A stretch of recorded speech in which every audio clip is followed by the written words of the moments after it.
সকালটা শুরু হয়েছিল রহস্য আর উত্তেজনায়। রাত নামতেই তার রূপ নেয় তুমুল উন্মাদনায়। শুক্রবার প্রভাসের বহু প্রতীক্ষিত হরর কমেডি সিনেমা দ্য রাজাসাব মুক্তির প্রথম দিন শেষ হতে না হতেই বিশ্বব্যাপী আয় ছুঁয়েছে প্রায় ১৩৬ কোটি টাকা, যা এক কথায় নজিরবিহীন সাফল্য।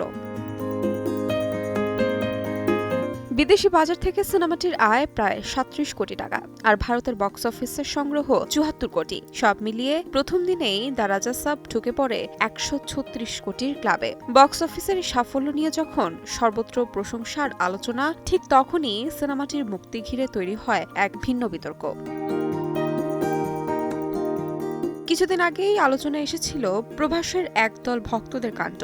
সিনেমায় কুমিরের সঙ্গে প্রভাসের লড়াইয়ের দৃশ্য রয়েছে, এই যুক্তিতে তারা থিয়েটারে ঢুকে পড়েছিলেন কুমিরের ডামি নিয়ে। সে ঘটনা যথেষ্ট চমক জাগিয়েছিল, কিন্তু এবার ঘটল আরও ভয়ঙ্কর ঘটনা। ওড়িশার একটি প্রেক্ষাগৃহে দ্য রাজাসাব চলাকালীন প্রভাসের একদল ভক্ত হলের ভেতরেই আগুন জ্বালিয়ে উল্লাসে মেতে ওঠেন। এমন নজিরবিহীন ঘটনায় আতঙ্ক ছড়িয়ে পড়ে সাধারণ দর্শকদের মাঝে। ঘটনাটির ভিডিও ইতোমধ্যেই ভাইরাল সামাজিক যোগাযোগ মাধ্যমে, যেখানে দেখা যায় পর্দায় প্রভাসের আবির্ভাবের সঙ্গে সঙ্গেই সামনে জড়ো হন একদল সমর্থক। কাগজের টুকরোয় আগুন ধরিয়ে প্রভাসের নামে স্লোগান দিচ্ছেন। সে দৃশ্য দেখে সমাজ মাধ্যমে নেমে আসে তীব্র নিন্দার ঝড়।